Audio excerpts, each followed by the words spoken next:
지난 2년 반 동안 거대 야당은 국민이 뽑은 대통령을 인정하지 않고 끌어내리기 위해 퇴진과 탄핵 선동을 멈추지 않았습니다.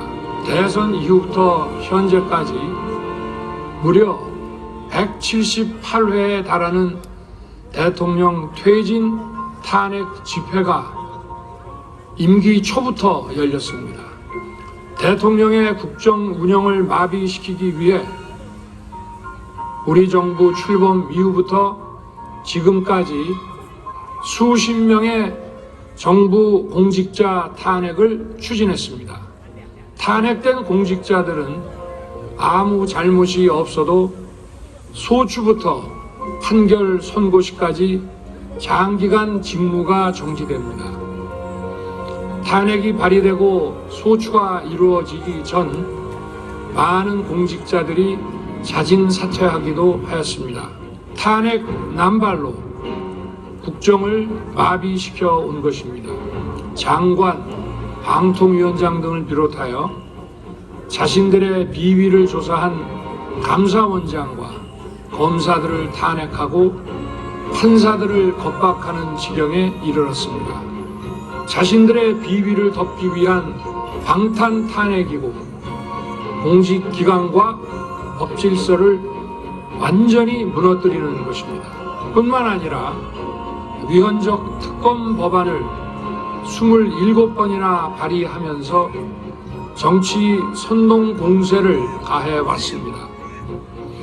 급기야는 범죄자가 스스로 자기에게 면죄부를 주는 셀프 방탄 입법까지 밀어붙이고 있습니다.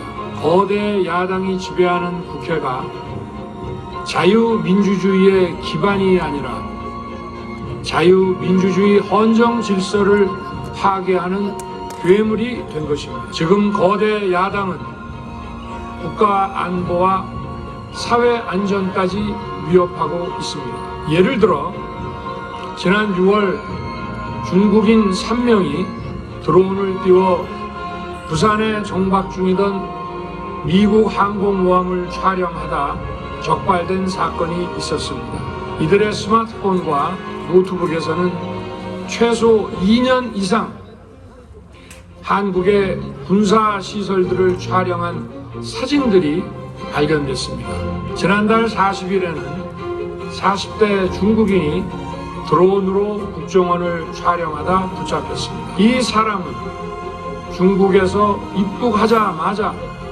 곧장 국정원으로 가서 이 같은 일을 벌인 것으로 확인됐습니다. 하지만 현행 법률로는 외국인의 간첩 행위를 간첩죄로 처벌할 길이 없습니다. 이러한 상황을 막기 위해 형법의 간첩죄 조항을 수정하려 하였지만 거대 야당이 완강히 가로막고 있습니다. 지난 정권 당시 국정원의 대공수사권을 박탈한 것도 모자라서 국가보안법 폐지도 시도하고 있습니다. 국가 안보를 위협하는 간첩을 잡지 말라는 것 아닙니까? 북한의 불법적인 핵무장과 미사일 위협 도발에도 GPS 교란과 오물 풍선에도 민주노총 간첩 사건에도 거대 야당은 이에 동조할 뿐 아니라 오히려 북한 편을 들면서 이에 대응하기 위해 고군분투하는 정부를 흠집내기만 했습니다. 북한의 불법 핵 개발에 따른 유엔 대북 제재도 먼저 풀어야 한다고 주장합니다. 검찰과 경찰의 내년도 특경비, 특활비 예산은 아예 0원으로 깎았습니다. 금융 사기 사건, 사회적 약자 대상 범죄, 마약 수사 등 민생 침해 사건 수사, 그리고 대공 수사에 쓰이는 기묘한 예산입니다. 마약, 딥페이크 범죄 대응 예산까지도 대폭 삭감했습니다. 자신들을 향한 수사 방해를 넘어 마약 수사, 조폭 수사와 같은 민생사범 수사까지 가로막는 것입니다. 대한민국을 간첩 천국, 마약 소굴, 조폭 나라로 만들겠다는 것 아닙니까? 이런 사람들이야말로 나라를 망치려는 반국가 세력 아닙니까? 그래놓고 자신들의 특권을 유지하기 위한 국회 예산은 오히려 늘렸습니다. 경제도 위기 비상 상황입니다. 거대 야당은 대한민국의 성장 동력까지 꺼뜨리려고 하고 있습니다. 주당이 삭감한 내년 예산 내역을 보면 잘 알 수 있습니다. 원전 생태계 지원 예산을 삭감하고 체코 원전 수출 지원 예산은 무려 90%를 깎아버렸습니다. 차세대 원전 개발 관련 예산은 거의 전액을 삭감했습니다.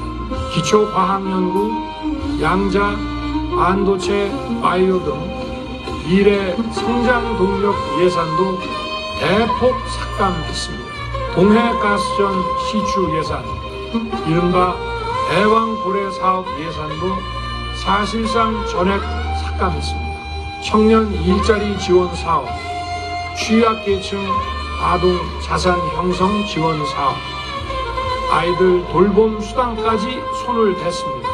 산업 생태계 조성을 위한 혁신 성장 펀드, 강소기업 육성 예산도 삭감했습니다. 재해 대책 예비비는 무려 1조 원을 삭감하고 팬데믹 대비를 위한 백신 개발과 관련 R&D 예산도 깎았습니다.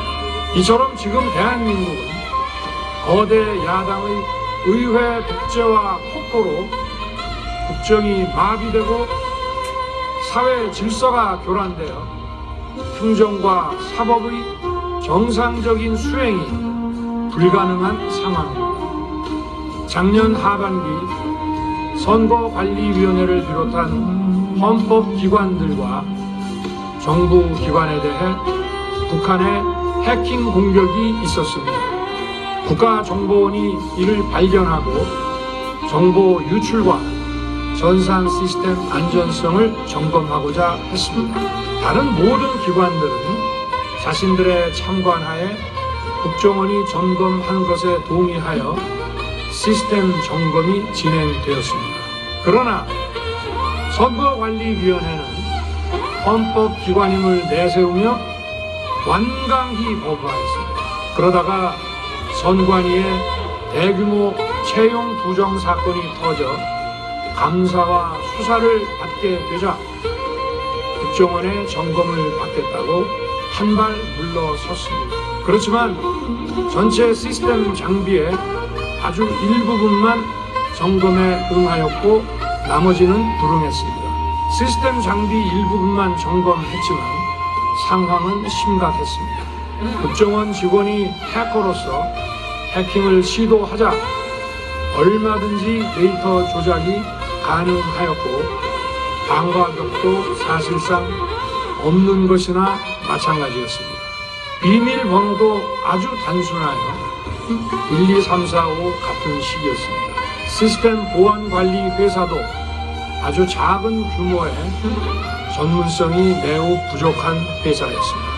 민주주의의 핵심인 선거를 관리하는 전산 시스템이 이렇게 엉터리인데 어떻게 국민들이 선거 결과를 신뢰할 수 있겠습니까? 선관위도 국정원의 보안 점검 과정에 입회하여 지켜보았지만 자신들이 직접 데이터를 조작한 일이 없다는 변명만 되풀이할 뿐이었습니다. 선관위는 헌법기관이고 사법부 관계자들이 위원으로 있어 영장에 의한 압수수색이나 강제 수사가 사실상 불가능합니다. 스스로 협조하지 않으면 진상규명이 불가능합니다. 지난 24년 4월 총선을 앞두고도 문제 있는 부분에 대한 개선을 요구했지만 제대로 개선되었는지는 알 수 없습니다.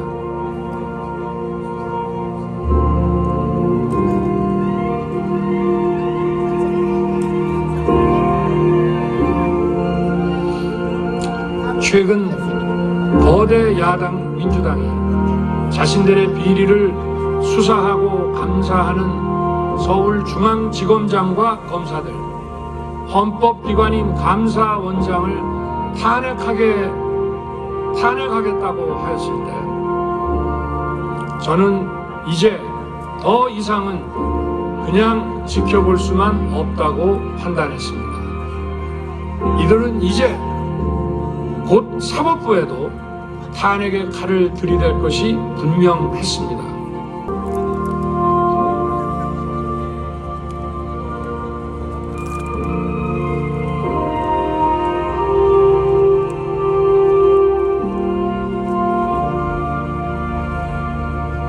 여러분들 많이 힘드시죠? 정부도 노력을 하고 있습니다만은 시간이 좀 많이 걸립니다.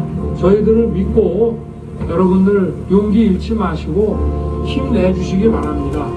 대통령으로서 아주 열심히 일을 하겠습니다. 여러분들 저 믿으시죠?